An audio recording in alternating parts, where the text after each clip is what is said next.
Nazi Germany, 1936. A state which will sterilize, enslave, and systematically murder millions of men, women, and children. Entire peoples are to be swept from the face of the planet. Whole populations are to be scientifically reduced, those who remain preserved only for their value as slaves. The world is to be subject to a new order.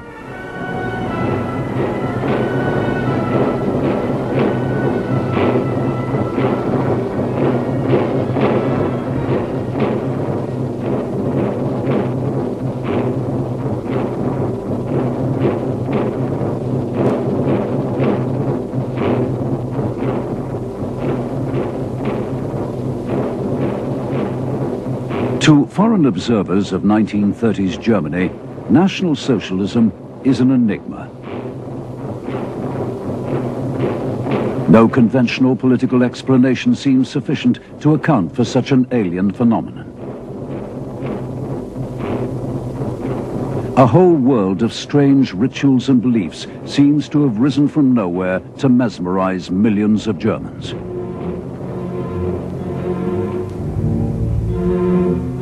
Over the whole extraordinary spectacle of pageantry and military might presides the messianic figure of Adolf Hitler. And everywhere there is a mysterious and ever-present symbol, the emblem of the swastika.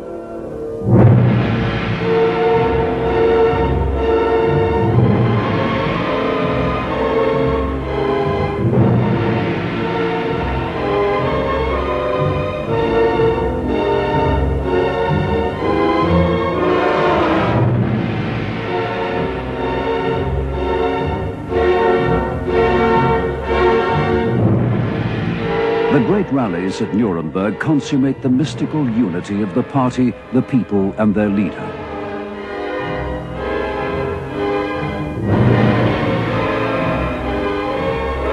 The climax of the Nuremberg rally is a mass display of up to 32,000 swastikas.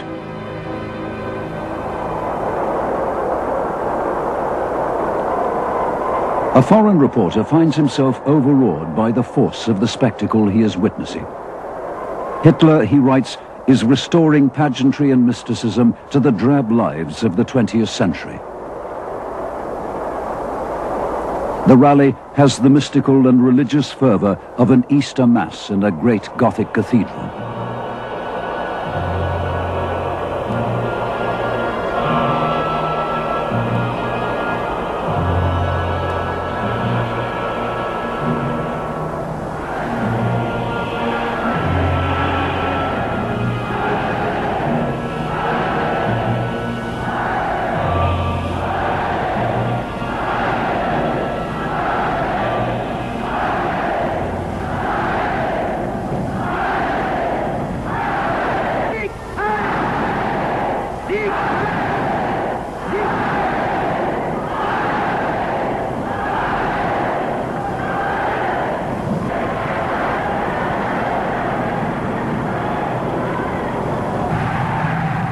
The ranks of the Hitler Youth sing of their newfound faith. No evil priest can prevent us from feeling that we are the children of Hitler. Away with incense and holy water. The swastika brings salvation on earth.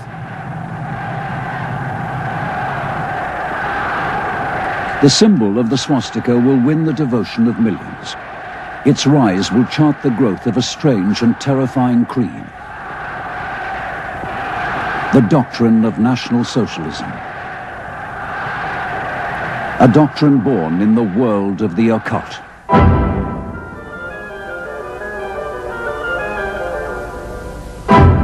The mission of Aryan man.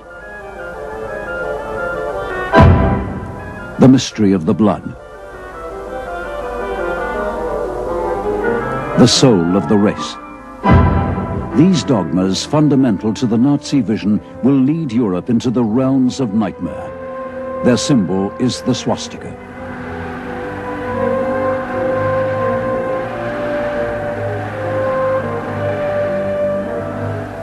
The The swastika was adopted by the Nazi Party in 1920, but it was neither the party's invention nor its discovery. Since the end of the 19th century, the swastika had been spreading amongst the peoples of Europe, and everywhere it was a sign of a new and powerful force, a deepening fascination with the arcane, the esoteric, and the occult.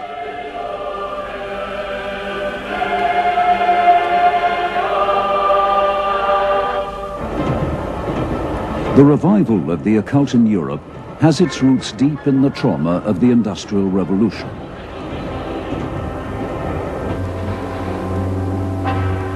By the dawn of the 20th century, the lives of millions have been changed out of all recognition. Cities, the traditional centers of commerce and fashionable life, have been transformed into sprawling industrial slums. Yet, everywhere, the catchphrase is progress. There is a widespread belief that a new world is coming. A world in which the ills of the past will be cured by science, by technology, and by democracy.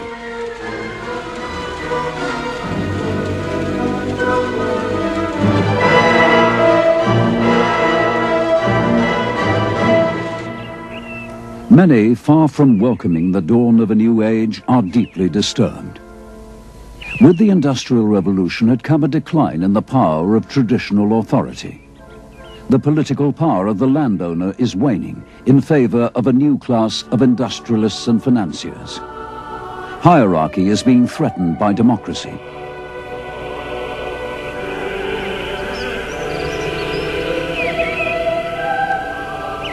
It appears to many as if the world of beauty and order is disintegrating before their very eyes. Worst of all, religion itself seems in mortal danger. Cherished beliefs, accepted as true for all time, are being questioned by science.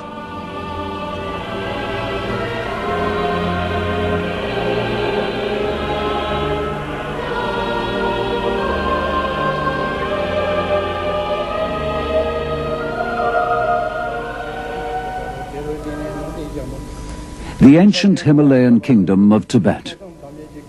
From the late 19th century, Tibet is the mysterious and forbidding destination of a steady stream of travelers from the industrialized world. Many, disillusioned with the certainties of science, come in search of another deeper knowledge.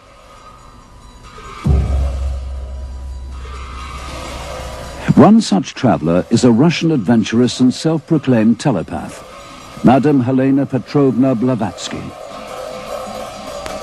In 1888, Madame Blavatsky publishes a book, The Secret Doctrine, in which she claims that deep in an underground Himalayan monastery, she has been shown an ancient occult text. In it were revealed the mystical secrets of the universe and the future course of human history. In The Secret Doctrine, Madame Blavatsky describes the universe as having fallen from pure spirit into base matter, darkness, and chaos. But soon it will rise once more to reach the pinnacle of spirituality. Madame Blavatsky claims that this knowledge and more she has learned through initiation into the mysteries of 7 esoteric symbols. Of these 7 symbols, one she believed to be more potent than any other. The symbol is the swastika. In Tibetan mythology, the swastika is the sign of Agni, the god of the sun, of fire, and of creation. And always, whether clockwise or anti-clockwise, whether curved or straight-armed, it is the symbol of good fortune. For Madame Blavatsky, each cycle of creation has associated with it 7 stages of human evolution. Stages she calls root races. The race which will begin once more, the ascent from darkness to the light of the spirit, she names Aryan.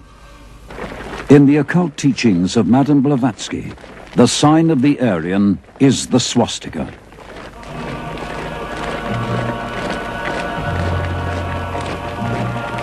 The Nuremberg Rally of 1934 has as its theme a mystical concept: the triumph of the will.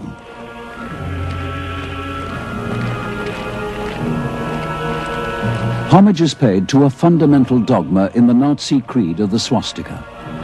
Pure will, the expression of the soul of the race, will overcome the forces of darkness and of chaos.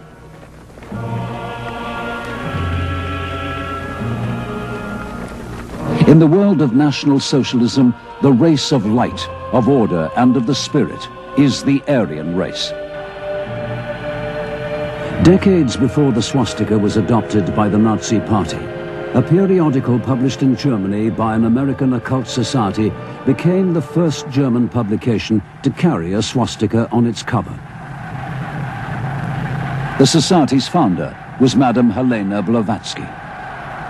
It would be the followers of Madame Blavatsky who would introduce to the peoples of Germany and Austria the occult doctrine of the Aryan.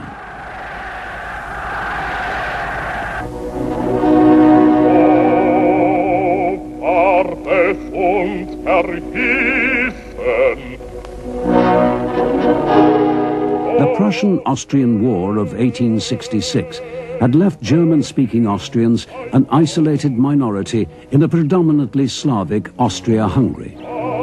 By the early 20th century, an intense longing has grown for unification with Germany.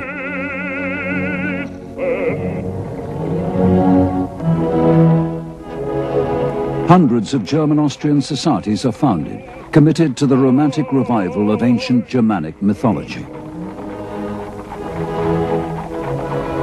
A folk federation with a membership of over 100,000, calling itself the Germanenbund, holds festivals, founds a Germanic calendar, revives ancient rituals, and appeals for unity in a new spiritual German nationhood.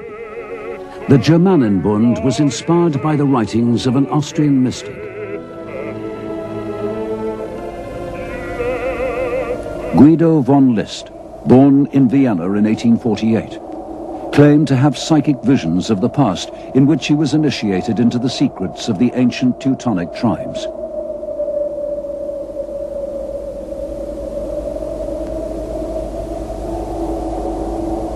List's visions told him of a Germanic religion, the worship of the god Wotan. His dream is to rediscover the occult heritage of its long-vanished priesthood.